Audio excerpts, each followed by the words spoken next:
Kali ini saya akan bercerita cerita horor di kantor. Mari kita dengarkan ceritanya.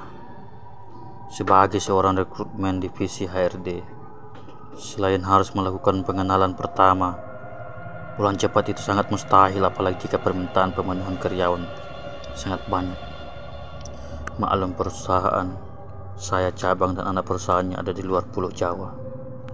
Waktu berlalu dengan cepat dan tak terasa waktu sudah menunjukkan pukul 17.00. Saatnya untuk membubarkan diri dari kantor. Duluan ya bro, pamit rekan-rekan di ruangan yang telah pulang satu demi satu. Tapi karena ada beberapa kerjaan senior, saya bantu. Nggak enak juga kalau pulang duluan, jadi saya bantu sebentar. Saat sedang asik berdua di kantor sekitar jam 18.00, saya mendengar suara orang sedang menumpuk buku di cubical ujung ruangan saya. Bentuknya disekat-sekat bersubsidi yang biasa disebut cubical. Karena saya yakin gak ada orang lain lagi selain kami di ruangan itu, maka dengan penasaran saya nanya ke senior, "Siapa ya itu?" Lembut juga tanya menjawab. Apa-apa, senior saya langsung shutdown komputer dan mengajak saya pulang karena saya masih baru mungkin. Jadi dia takut saya shock di awal. Setelah keluar dari pintu ruangan menuju lift, kami melihat ada seorang cowok masuk lebih dulu ke dalam lift. Karena lift di kantor saya sekali jalan dari lantai 30 harus turun ke lantai 1 dulu, baru naik lagi sampai lantai 30. Senior saya tidak mau menunggu lama, sehingga ia langsung lari dan mencet tombol lift. Kami berpikir karena baru ada yang masuk pasti bisa langsung kebuka kalau belum turun liftnya. Kebetulan liftnya terbuka dan kami langsung masuk. Tapi anehnya, di dalam lift itu hanya ada kami berdua. Kami pun saling bertanya, kemana cowok tadi yang masuk duluan? Mungkin salah lihat kita, jawabku dengan pikiran positif. Kami pun membicarakan hal lain untuk mengalihkan pikiran. Tiba-tiba display panel nomor 24 menyala dan pintu lift terbuka. Saya sih mikirnya mungkin ada orang yang mau masuk. Saya bergeser ke samping senior saya untuk memberikan ruang buat yang mau masuk. Tetapi senior saya terlihat sedikit pucat. Belum sempat saya tanya ada apa dengan dia, pintu lift keburu kebuka. Bisa kamu bayangkan apa yang kami lihat saat pintu terbuka? Ternyata ada tukang sate lagi bakar sate. Kami melihat seorang wanita dengan baju warna putih lusuh dengan wajah pucat. Ia menatap kami dengan melotot dan tersenyum pada kami. Ia berdiri tepat di luar depan lift. Kami terdiam terpaku tanpa sepatah kata pun dan menatap sosok itu kira-kira 10 detik lamanya. Dan lift tertutup kemudian secara otomatis turun kembali. Setelah sampai di lantai 1 dan duduk sebentar di lobi, kami masih terdiam hingga senior saya memulai pembicaraan kalau lantai 24 itu ruangan kosong. Sudah 4 bulan belum ada yang menyewa lagi. Kata orang-orang, pintu lift suka terbuka sendiri di lantai 24. Mungkin ada yang mau kenal sama lu bro. Maklum tradisi perusahaan kalau karyawan baru itu harus kenalan dengan seluruh penghuni di kantor ini, kata senior saya memecah suasana. Ya tapi nggak gitu juga lah, jawab saya dengan masa sedikit shock. Setelah sedikit tenang duduk di lobi, kami pun pamitan dan pulang ke tempat peristirahatan masing-masing.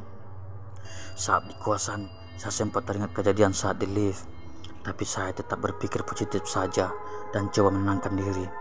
Saya berpikir kalau makhluk seperti itu pasti ada di tempat manapun. Pagi pun datang menjelang dan saya terbangun oleh jam waker untuk bersiap berangkat kantor. Setelah di kantor, senior saya sudah datang duluan dan ia meminta saya untuk bertanya pada salah satu manajer tentang job recruitment. Sebelumnya senior saya sudah ngecek tapi manajernya belum datang. Dengan malu-malu saya masuk ke sebuah ruangan yang sedikit redup. Belum datang semua karyawannya, jadi lampu belum dinyalakan semua. Saya celinguk-celinguk mencoba mencari manajer itu. Tiba-tiba saya ditanya oleh salah seorang di situ. "Cari siapa, Pak?" "Cari Pak Gatot," jawab saya. "Oh, Pak Gatot belum datang," jawab dia. Di ruangan itu saya melihat hanya ada 3 orang, 2 cowok-cowok yang salah satunya sedang ngobrol dengan saya, dan 1 orang lagi cewek memakai baju putih, tapi menghadap tembok sambil menyisir rambutnya yang panjang, kira-kira 1 meter. Akhirnya saya kembali lagi ke ruangan HRD dan bilang ke senior saya kalau Pak Gatot belum datang, dan di ruangannya cuma ada 3 orang, yang satunya cewek. Senior saya langsung natap saya dan bilang kalau staf Pak Gatot semuanya cowok. Saya pun terdiam sejenak dan coba berpikir positif. Mungkin ada karyawan cewek yang sedang mampir ke ruangan itu. Siangnya saya disuruh ambil berkas ke lantai 26. Karena nunggu lift lama maka saya putusin lewat tangga darurat. Karena dari lantai 28 ke lantai 26 tidak ada, terlalu capek, pikir saya. Setelah ambil berkas, saya kembali dan mencoba lewat tangga darurat lagi. Saat naik lewat tangga, saya melihat ada seorang anak kecil lari dari pintu lantai 27 ke arah tangga menuju lantai 28. Karena penasaran anak siapa itu yang main-main di tangga, saya melangkah dengan cepat untuk melihatnya. Namun tidak ada siapa-siapa. Mungkin anak itu sudah naik karena dia lari, pikir saya. Saya melanjutkan menuju ke lantai 28. Ketika saya mau melangkahkan kaki naik tangga, tiba-tiba muncul sosok tinggi besar dengan pakaian lengkap seperti tukang bangunan. Badan saya terasa lemes dan berkeringat dingin saat ia berdiri tepat di ujung tangga atas.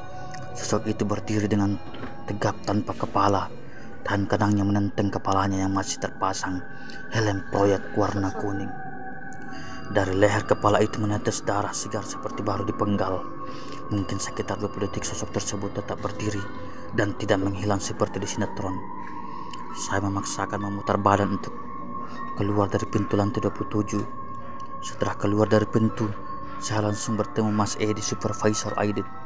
Saya langsung ceritakan semuanya. Dia tersenyum dan bilang, "Oh, udah kenalan toh. Tenang aja bro, dia nggak gigit kok."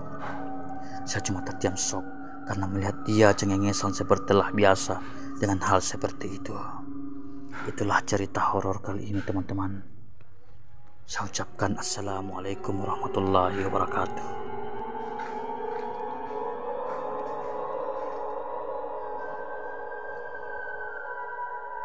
Ulang-ulang tadi, biar kejar 2 menit ulang-ulang. Kita ambon.